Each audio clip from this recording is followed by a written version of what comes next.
Welcome to PhD with Women on IT Hack the Future. My name is Beata Young, and today's PhD Positivity Hack delivered will be by our guest, Dr. Jacqui Taylor. Let me remind you, this is a grassroots community that focuses on women on IT, an inclusive forum of women in technology, startups, and female leaders who are supported by men as well. And I bring heart to that hustle because empathy is my motto. And empathy is critical when you are building and understanding empathy economy.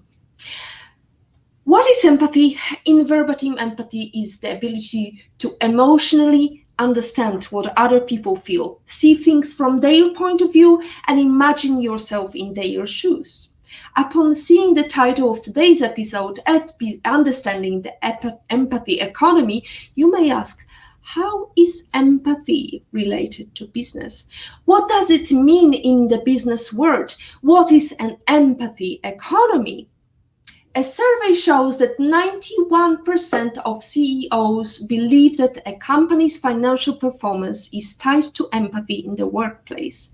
According to them, empathy in the workplace can improve the productivity of the employees, ultimately leading to the company's success. In this episode, Dr. Jacqui, who is joining us in UK, I'm also in UK, she's the one of 20 most powerful UK entrepreneurs. In 2016, she pivoted her company, FlyingBinary, to meet the challenge of Brexit and the industrial Internet of Things, IIoT, with spectacular results. She was recognized as one of the 100 global leaders in 2019, top 10 global IoT innovators, and an independent industry analyst for IIoT. Her latest announcement is her 2-year appointment to the Open Standards Board of the UK Cabinet Office. Dr. Jacqui will share her expertise about empathy economy, among other topics that she specializes in. Let's start with the off-topic question. I remember you joined us last year. We talked about privacy, and just this year, I invited you within the Malta Business Network, and you said something that was really repeated by many people, including inside the Ice House when you did the interview. And you said, I don't just predict the future, I engineer it. And it's beautiful. Can you tell us what is your latest engineering topic you're doing? So thanks for having me back on the show, Beata. Always a pleasure. And hello, everybody. So I think the reality of if I bring together everything that Beata said, we have over 50% of the world that is doing what we do from a personal life, a business life. We're doing that work online. Now, back over 30 years ago, when Sir Tim Berners-Lee connected those two protocols in CERN and said "Hello World" with the World Wide Web, that was envisaged to be a space, and to use Tim's own words, envisaged to be a space where humanity connects with its own truth. And I am one of those international web scientists that pioneered that and formed FlyingBinary to deliver our mission. FlyingBinary delivers inclusion. And what we mean by that is leaving no one behind. So the technology, the deep technology that we build is done from an inclusion point of view. And entrepreneurs are at the forefront of the development of that. But the reality of it is we're over 10 years on now, and where are we? Well, yes, from that 18% of the world online to 50% of the world online now, that's progress. Many of us, there's very few of the world that has connectivity that doesn't use it in their personal and their business life. But what we don't have is any form of inclusion across the World Wide Web, specifically where technology is concerned. Technology itself has become what I call the outcome. It's been the point. The platforms and things that are in specific companies' hands have driven the way our world works. The industrial Internet of Things is very different, though. The industrial Internet of Things doesn't assume a human is in the loop or a human can can in any way control it. What it does understand is it's a distributed capability. So technology connecting to robots. Oh, there's a human. But actually, it's a fabric across the world. And that changes what we have today. So what we have today is what we call the sharing economy, as I say, born and built on in 2009 by ourselves and many other companies. And we're moving on from that. Now, back in December 2016, as Beata said, I sat down with the original founders of the tech companies. There's 250 of us that created the digital economy in the UK, and said, I need this to change. We need this to change. We need a world that's inclusive. How does that work? And their answer was fairly straightforward. This is your world, Jacqui. You show us. And as Beata said, I set out to do that. It took me just over a year to even work out what the question was and then build from that. And essentially what I'm talking about with the empathy economy, which I founded, was to actually create a new social contract between all of us, the human piece of this, you know, our truth, our humanity, and technology enabling that to happen. Because I think anybody would be stretched to declare that the sharing economy has produced anything other than an unequal world and possibly a harmful world. Just reading the reports from the Wall Street Journal journalists about the damage that Instagram has done to our young people and their anxiety and their mental well-being. Quite awful reading. And so the empathy economy is about pressing reset and using technology to develop trust in the world, for us to be able to build businesses based on trust that deliver value. So delivering value was at the core of any economy, right? We are trying to make the world better by delivering products and making people happy with services we provide. But somehow the human factor got lost there, especially when you are thinking about, you know, I see so many people are complaining nowadays about employees demanding people working 24/7 for a fraction of money. And it's very tricky when you've got somebody who's passionate about their business, who wants to make money, wants to drive this Lamborghini in 2 years' time. But we can't really expect as an entrepreneur for somebody to work the same number of hours for a fraction of money, right? Well, and I think that's part of it. In terms of what problem we're solving, that's the core focus of any entrepreneur. What problem am I solving? How am I doing it? How do I deliver that value? But the reality of it is, for us as founders, for us as entrepreneurs and our teams, that's our focus. That's what we get up in the morning to do. But what's our passion? We can't expect employees necessarily to share that passion, unless we're not delivering brands and we're not delivering products. Obviously, that's what we're sending out into the world, or we're sending services out into the world. But what if what we're doing is actually delivering experiences? So if you look at the sharing economy, it's competitive. It's the dog-eat-dog world. If you look at the empathy economy, it's a partnership model from a business point of view. It actually is, it's about collaboration.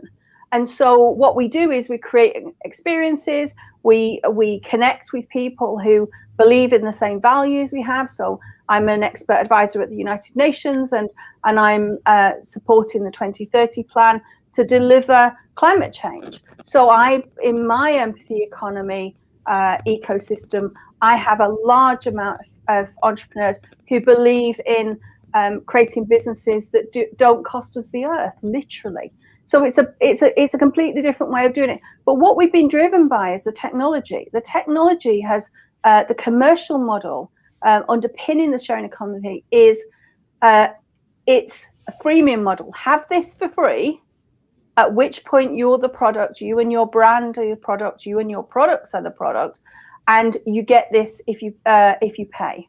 And so we've created a groundswell of businesses across the world dependent on free product, which we don't own, which is being monetized. We're being monetized.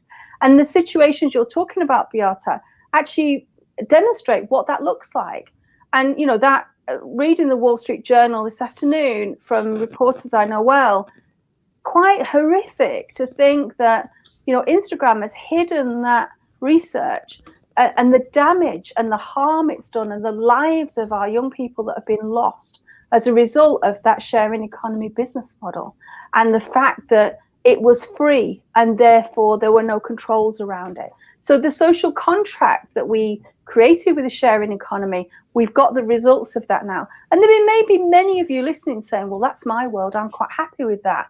And that's fine. I'm not saying the sharing economy dies necessarily, but for those of us who care about the impact we create, and we want that to be positive, we want to leave the world a better place, we want to connect with other organizations that are working to the same arena we do, like my case from a climate change point of view, then actually for us it matters. That is a cost too far of the entrepreneur piece. And when you bring employees around that model, there are many examples of companies around the world, but particularly in my arena of financial technology and fintech, where not all of the challenger banks that are changing our financial system are created equal, and how they treat their people is not created equal. So at the end of the day, we have to choose as founders whether we will drive with profit, and that's the sharing economy, or we will drive with profit which has a purpose, and that's the empathy economy. And it's that purpose piece that this reset is all about. It's the purpose. It's also the value. We talked about before that you will never truly bond, and it's not only with your employees, also with your customers. You will never truly bond if you do not share the same values. So values are important factor when you build your brand, when you build your company, or when you are building the sharing economy model. Yes. I wanted to just mention we have got some people sitting in our stream. Olga Vesina is delighted to see great Dr. Jacqui Taylor back on the PhD. Thank you, Olga. Great to see you. Hi, Olga. Hello. We have got also Mike. Not sure whether we had him before. It's lovely to see you. Hope it's nothing malicious that you posted here as a link. Anyway, just make sure that you're safe, and definitely you are in safe hands when you're dealing with Dr. Jacqui, who's been talking about privacy, security, and today's topic, empathy economy.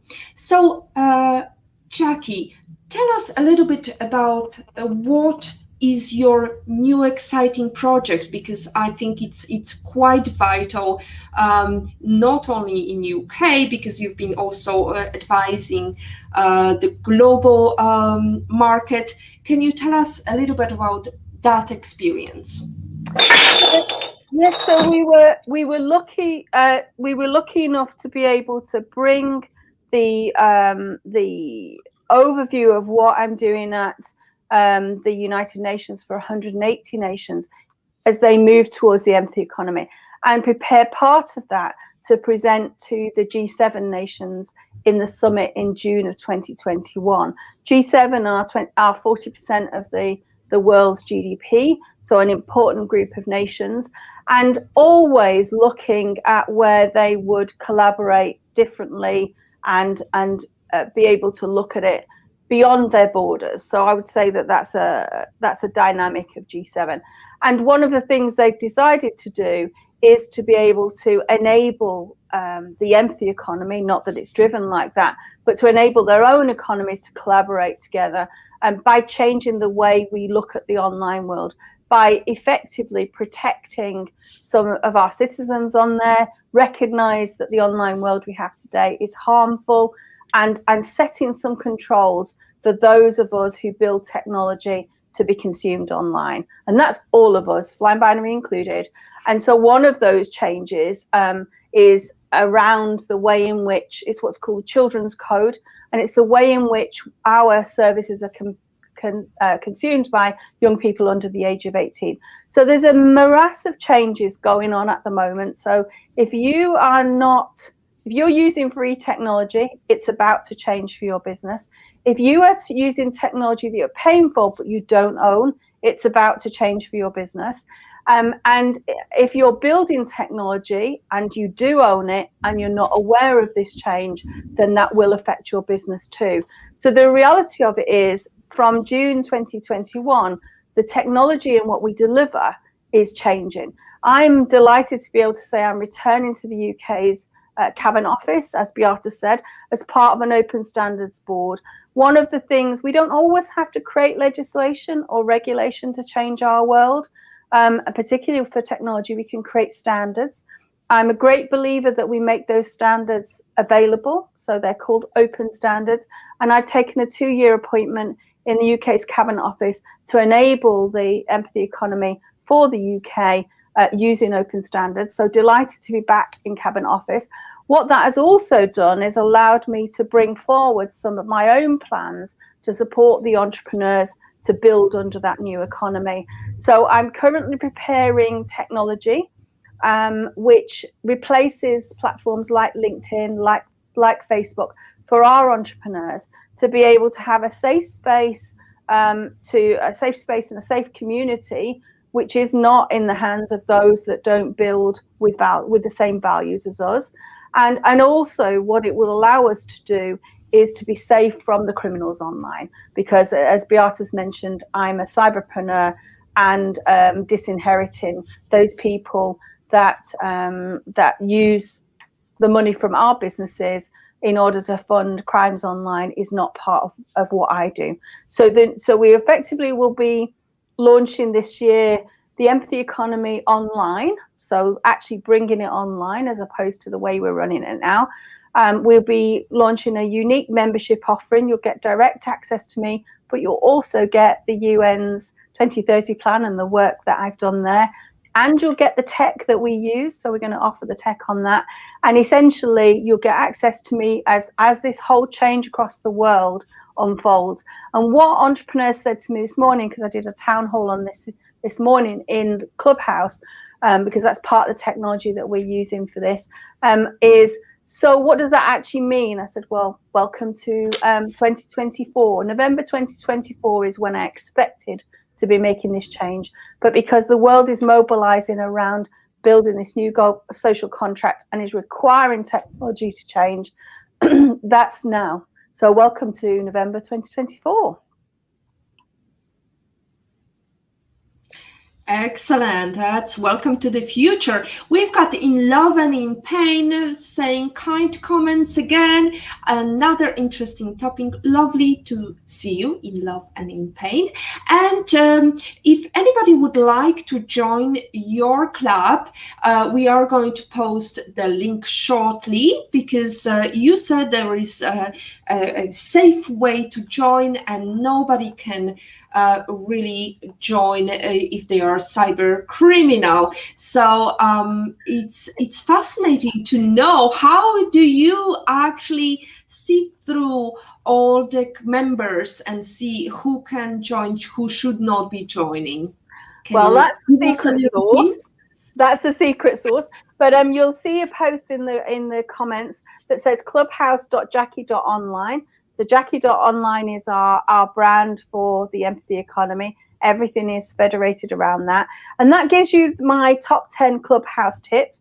Clubhouse is technology that we're using to build the empathy economy as entrepreneurs. So you get access to that. It includes an invite to the empathy economy because you're part of Beata's audience, and therefore you're part, you're welcome to come to the empathy economy. But that will also give you access to all of the things that we're launching. So basically the resources we're making available, when the membership is available, the technology is available, basically you'll be inside the empathy economy. If you literally just type clubhouse.jacqui.online in your favorite browser, now I'm a cyberpreneur, so you know I'm going to say this, I would recommend Chrome. I would recommend an updated version of Chrome so that you're cyber safe. But you just type that in the URL bar, and then you're good to go. Literally, our technology will take you through that. And then obviously we do what we do for all of our technology in that it's all cyber safe. So yes, I'd be delighted to welcome you on board. And you also get my top 10 Clubhouse tips to get growth for your current business.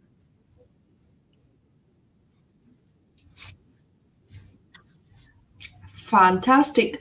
Thank you very much for that invitation, Dr. Jacqui. I wanted to ask you about what is you talked about the benefits and how to actually join, how to be part of this movement, the empathy economy movement. Well, on that, once you type that URL into your search bar in whichever browser you use, you'll be stepped through the options, and you can select any and get access to the Clubhouse top 10 tips, whether you accept the invitation to the empathy economy or not.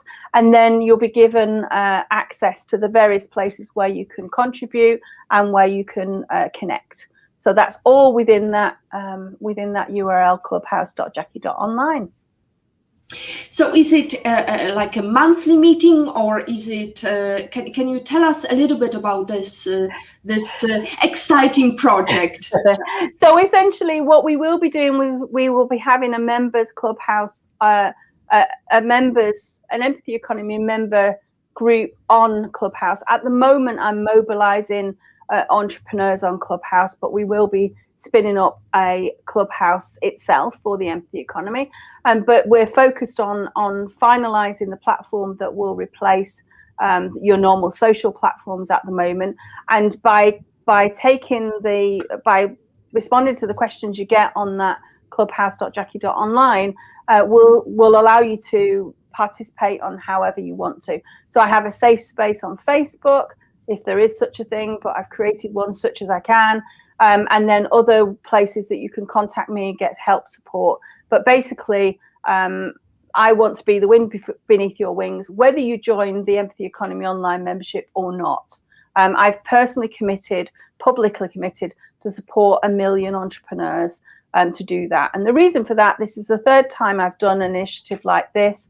First time, 5.6 million entrepreneurs came with me on that journey. The second time, 7 million. I know I only need to reach 1 million of you that share the values of, this change the social contract, an online business is built on trust, in order to change the way the world works. Basically, because I've got the data. Fabulous. And Jacqui, I know you also have got a group on Facebook.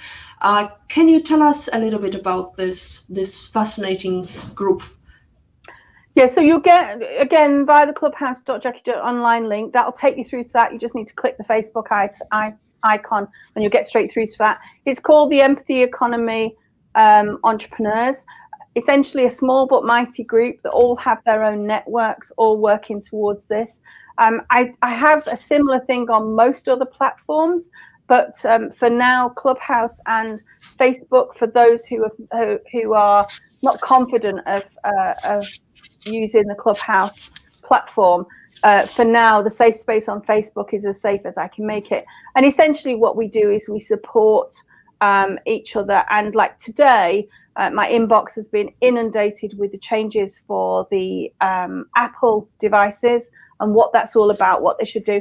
Few people that have got themselves in a little bit of a muddle. So if you were already a part of the empathy economy on Facebook, you would be getting advice about how to take the next step on that so that you're safe with your Apple devices. And then there's a space, the Facebook group is a space where you can ask supplementary questions or get direct access to me if actually you need something more than I'm giving you. So you're never disconnected from me, and even on Facebook, which is not a space that I personally use other than to support entrepreneurs on Facebook. But all of those entrepreneurs have networks themselves, and then they take that advice and seed it to their networks. So again, it's a collaboration like the empathy economy itself.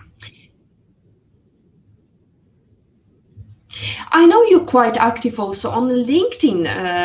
Jacqui, and I know that you're posting quite fascinating updates about cyber security, about economy.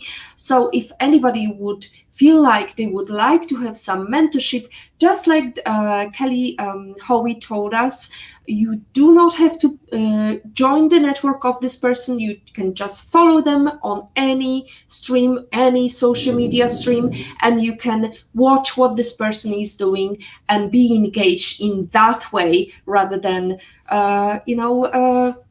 disturb the busy life of entrepreneur like Jacqui Taylor, who's been engaged in many new exciting projects. Let's move on to the next question. Jacqui, what advice would you give to other females to help their career or start an entrepreneurial journey? And I'm asking you because just last month you were nominated as the female woman in tech, one of the 100 women in tech that were recognized. 50. Oh, 50 tech influencers, yes. So yeah, I think that I get this question a lot. For me, the future is female. So if you're a female entrepreneur, whether you've made a start or you haven't, you're part of a company that's sharing values like we're discussing here, then it's your future. Mainly because of the empathy that is driving that new future as we scale what we do online across the world, and also because values often are different, because we as women have to manage a number of things, not just our businesses, and so we're quite good at that. And networking for that collaboration I talked about in the empathy economy is really key. So what I say to people is there's a number of things you should do, and probably it's an hour on its own, Beata. So what I will say is, do not do whatever you do alone. Never do that. There is always a need for a sounding board. I've got my own mastermind group of 97 other female entrepreneurs, and we support one another. So if you haven't got one of those groups, find one, or come into the Empathy Economy Entrepreneurs on Facebook, which is where they currently are. As not all of the ones in my mastermind, but some of them are in there, because we need support to do what we do. What we do is difficult, and good ideas come from everywhere. Often many of the ideas I've had connecting with what I do have come from other people and those discussions. So make sure you're collaborating. And what I mean by that is there are 168 hours in a week. As an entrepreneur, there's absolutely no excuse in not taking 10 of those, spreading it across a week, however you do it, putting it all across a couple of days, however you do it, to make those connections and create those collaborations.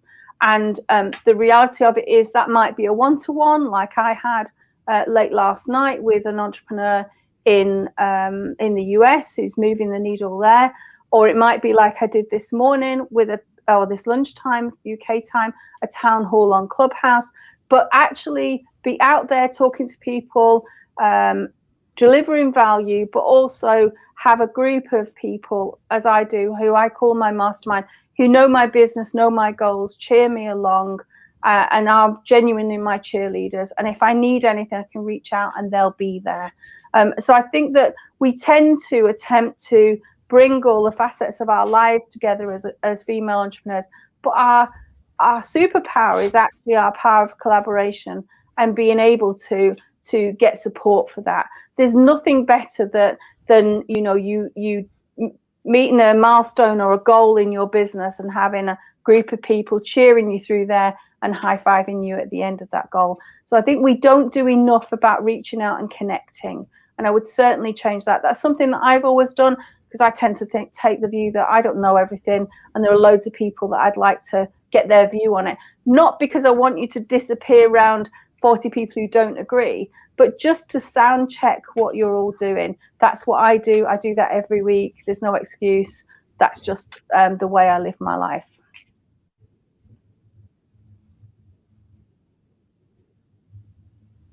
Well, I can definitely vouch for that. I also would encourage everyone to genuinely engage. It was quite tricky, though, with COVID because you couldn't really have this face-to-face meetings. How did you cope with that, Jacqui? So we've always had an online and an offline approach to FlyingBinary because inclusion, leaving no one behind. Not everybody's digitally connected. Not everybody wants to be digitally connected. And so there's always been an offline component to that. And so I'm connected with people offline, which doesn't need to be face to face.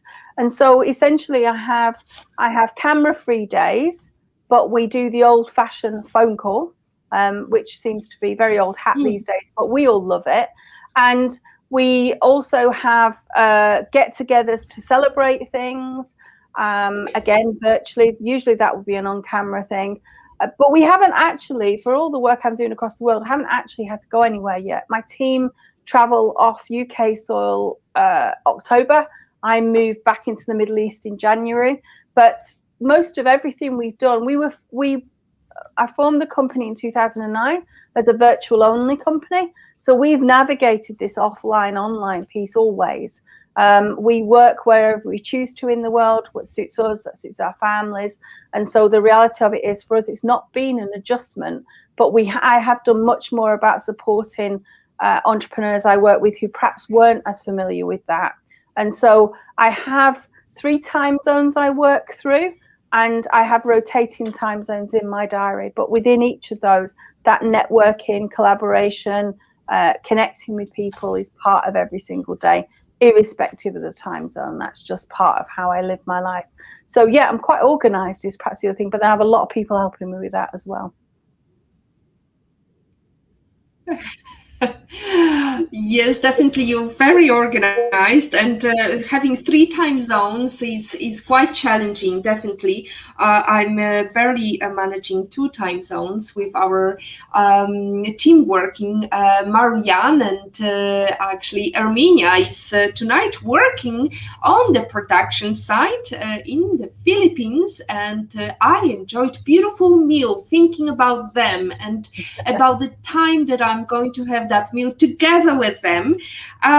Again, this comes with empathy. As long as you're empathetic towards your team, you're going to be effectively working with your team. So, Dr. Jacqui, I wanted to ask you about the exciting projects. I know that you're juggling many hats, and you've been working on the cybersecurity side.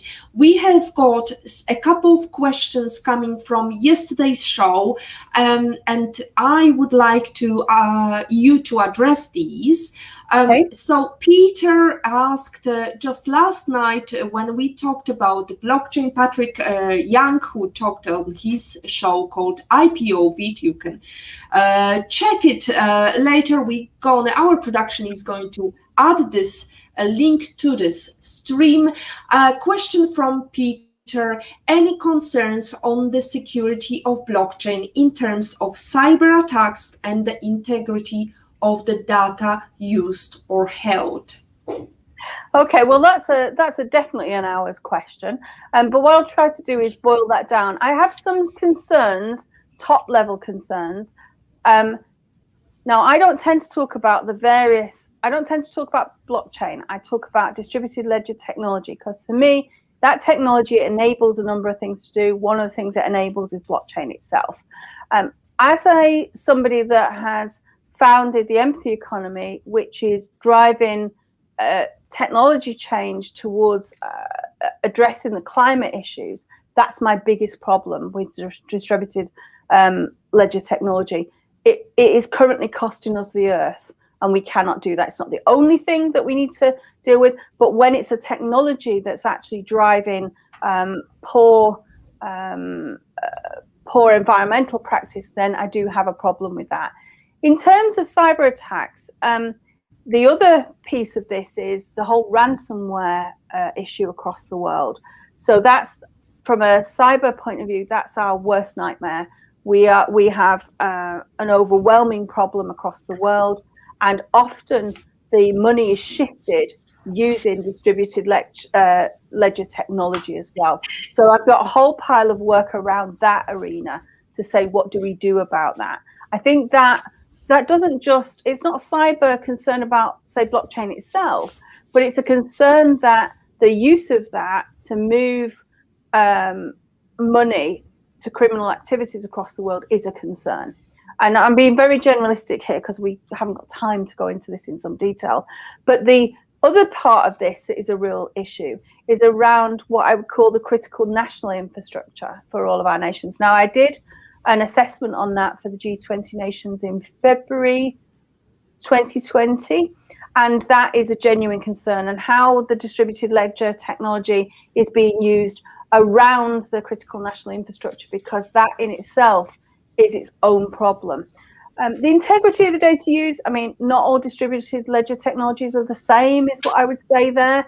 And obviously, Litecoin and everything that's happened in the last couple of days with the whole Walmart press release shows us how volatile it is in terms of what it does.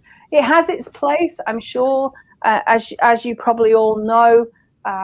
Most of the G20 nations are either raising their own cryptocurrency or navigating it in terms of making it into the regulated space. So it still is in its infancy, in my view. I don't believe we have the distributed ledger technology we need yet. I don't believe that's been built because it has to deliver, for me, and I don't invest in it, I don't build on it, because it has to deliver what we need for the planet, what we need for us, and it must not enable the criminal networks, which it does currently.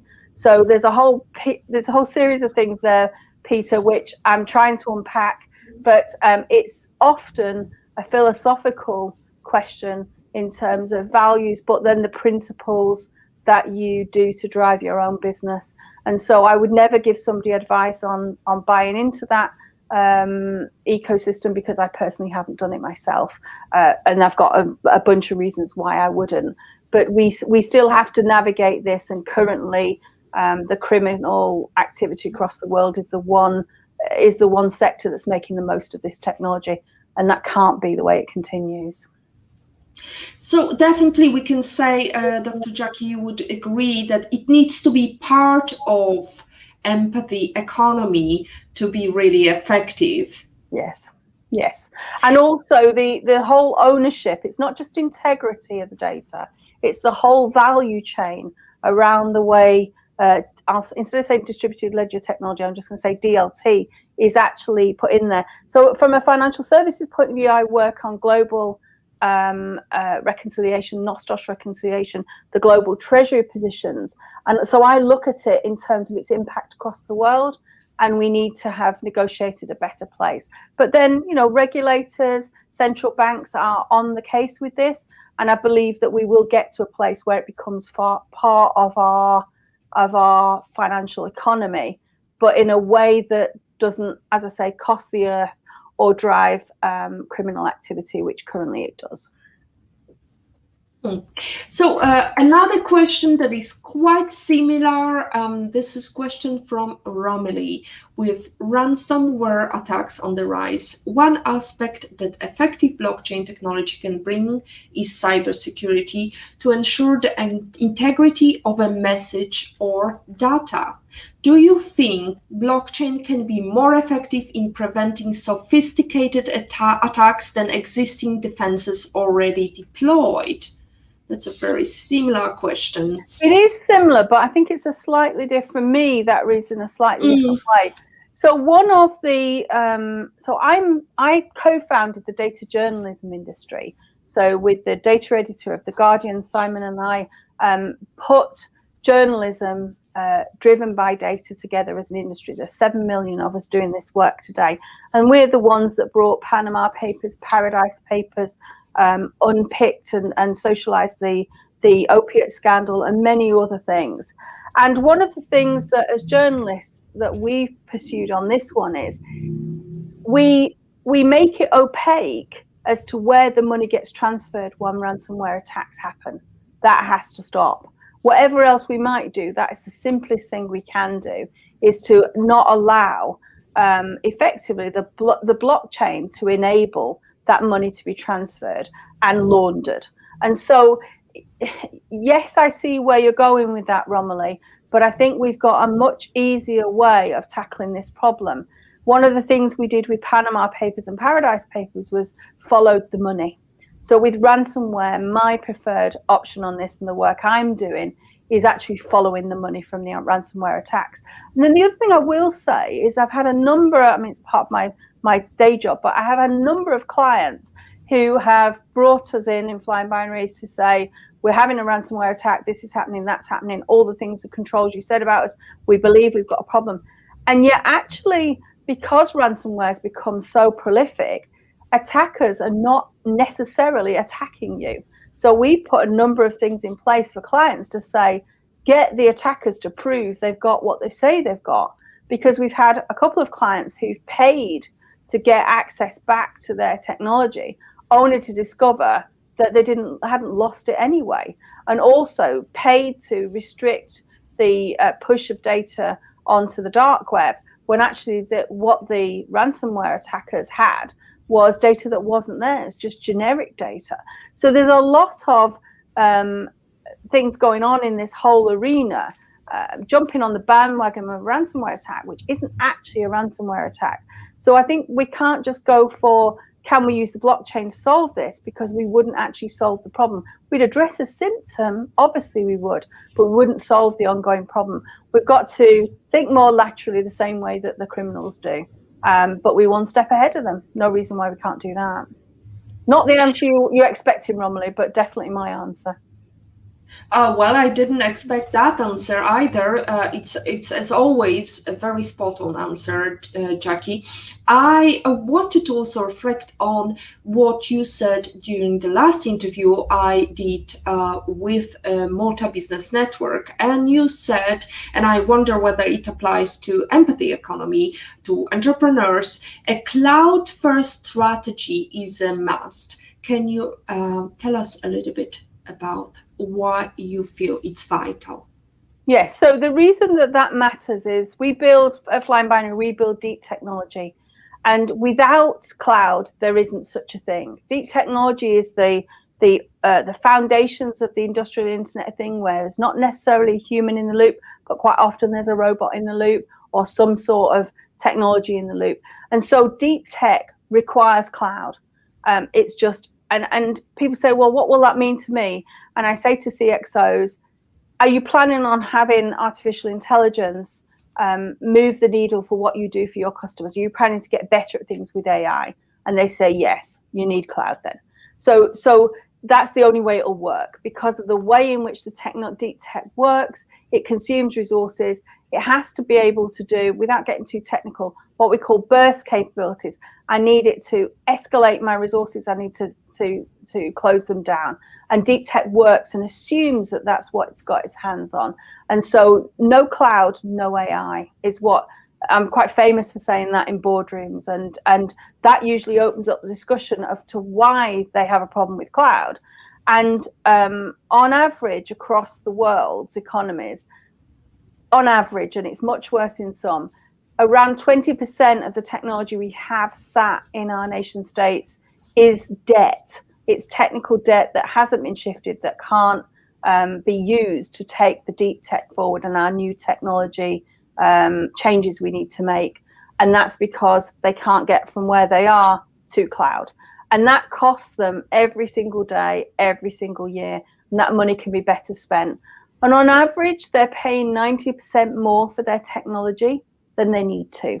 If they were to move into our cloud world, they effectively, the return on investments we've had, because whatever you do with your technology, with your offering for clients, if you can demonstrate positive profit and loss, positive P&L, if nobody else listens, the CFO, the Chief Financial Officer, will listen, because demonstrating positive P&L as a return on an investment for what you're suggesting is the best way of getting in a boardroom and getting an order.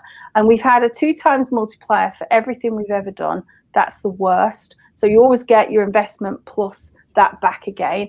And then the best one we've had where we've taken clients on that journey, that industrial Internet of Things journey, is 60 times return on investment. There isn't a board I know that would turn that offer down.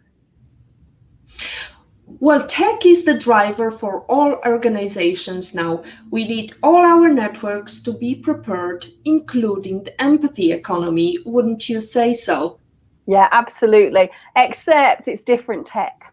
So one of the things that we will do for the Empathy Economy membership online is give those entrepreneurs access to FlyingBinary tech, because we don't expect anybody to have to build it. Why would you do that? We've done that. So at the moment, my team are looking into how our community platform that we'll use for the Empathy Economy membership, making that available to everybody that joins us on this Empathy Economy journey, so they can put their communities on a new basis of trust, and they can build their businesses and grow their businesses using that Empathy Economy technology. So we call it Get the Tech for the members. And again, if you take the clubhouse.jacqui.online and go through that, you'll get access to effectively all the announcements that are based on that, because we do have to change from sharing economy tech to empathy economy tech, and we'll give you access to that as part of the change that we're making.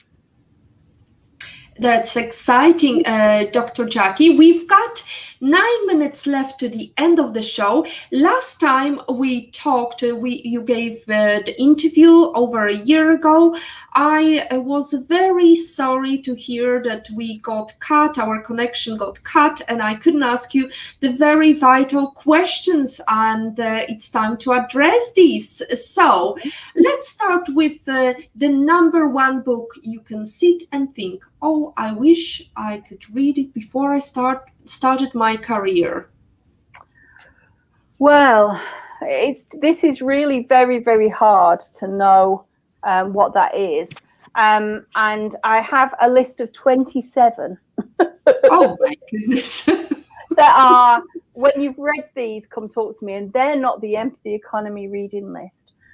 So the reality of it is I think there's one for me to do what I've done, but I'm not sure there's one for everybody. Let me just get my list, because I have it here, because I have it everywhere with me.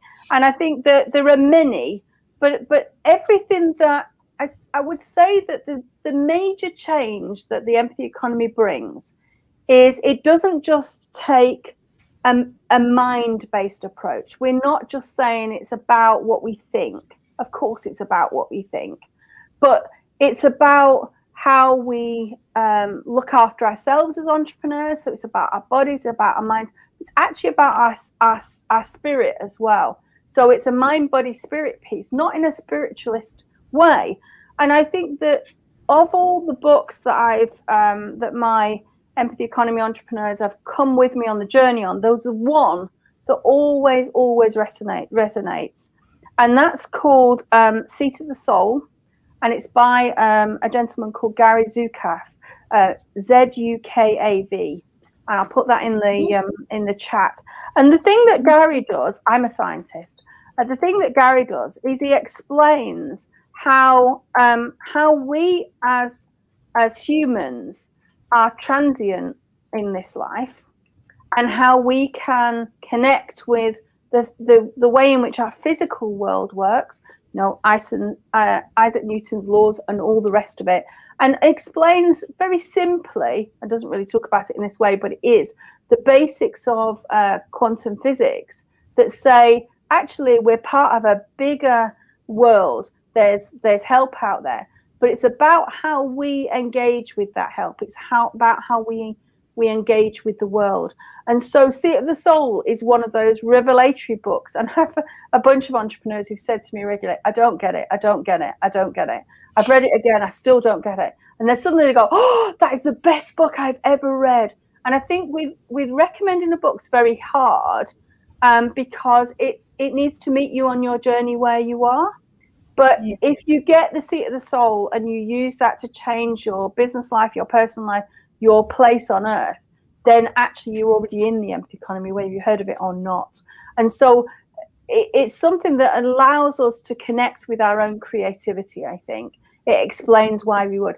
Interestingly, the Dalai Lama wrote a book that went alongside of it, like a companion book, to try and explain it from a purely spiritual piece of, and I come in from the science piece as Gary does, but from a purely spiritual one. And it's very interesting that effectively that book is a bridge to the science. So that gets you down a whole new way of thinking. And what we call it in the empathy economy is infinite mindset. That's what Seat of the Soul gives you, infinite mindset. And that just shows you that everything's possible. We just may not have grown enough to make it happen. And it's just a reality. Every single thing I've done since I read that book has gone well for me. Not in the way I imagined, not in the time I imagined, but the goals have always been hit. The plans have always been in sand. I love it. That's beautiful, Jacqui. I'm so happy that we're going to meet on Friday because we are talking about networking and meeting exciting people and meeting at exciting places.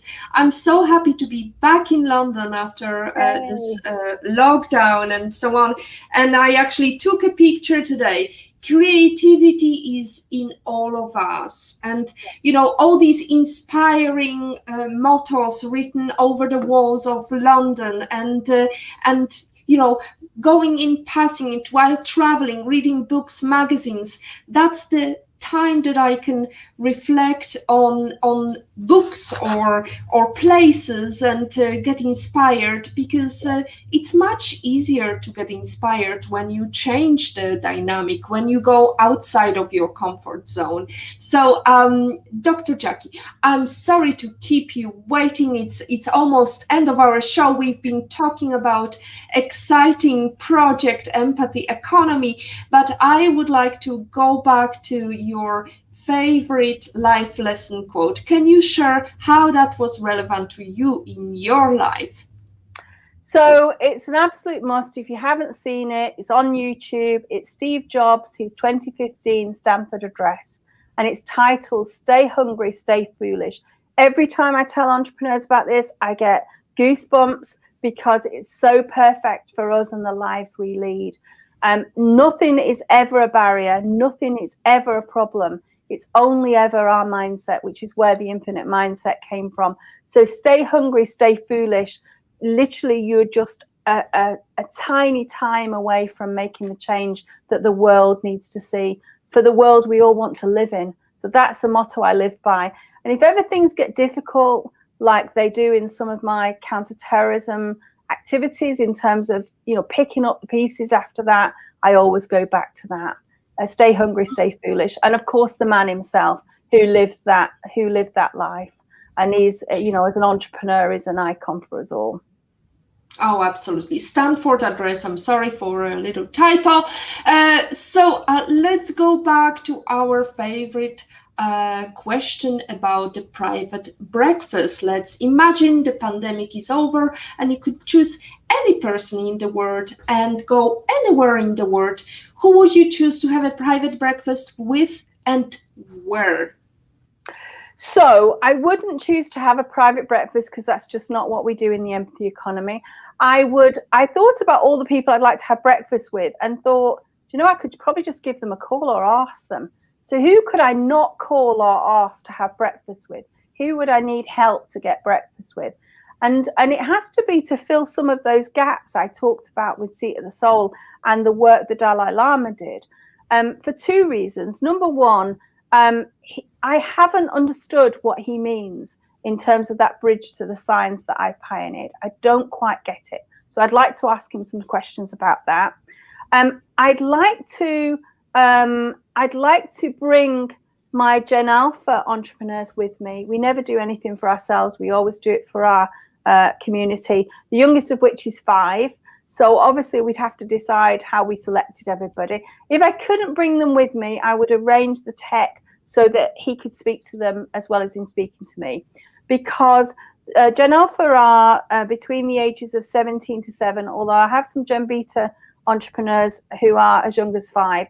But they are the ones that are connecting these messages that I'm talking about swiftly, with no negotiation. We're just ready to do it. And for the second reason is the Dalai Lama manages always to have a set of practices or something, perhaps just the foundation of his faith or something that allows him to deal with a hostile environment that doesn't always agree with what he does. He has to live in a setting that any of us would find difficult. And I want to know how he does that. You know, your top 3 things you do every day, or your top 3 things that you would recommend I did, because the empathy economy is an economy whose time has come, but how long it will take us to get those million entrepreneurs building in the empathy economy, I don't know. And so I would like to understand what I need to change, because it's actually about what I need to change to do my part in this. And I think he would be a great challenge to some of my thinking, to some of the gaps I have and questions I have in order to create this new social contract of trust around technology. So, in other words, you will stay hungry and you stay foolish. You want to know from Dalai Lama what he meant by the bridge to science.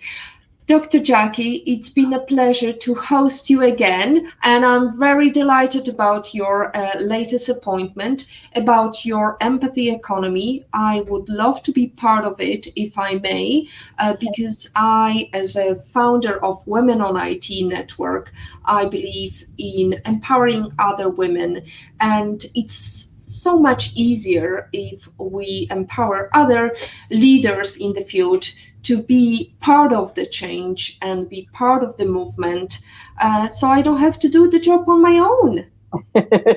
Absolutely, and none of us will. We'll just get there faster and we'll create the world we all want to live in. And of course, you be part of it. Yourself and any of the team that have created today, thank you all for what you've done today.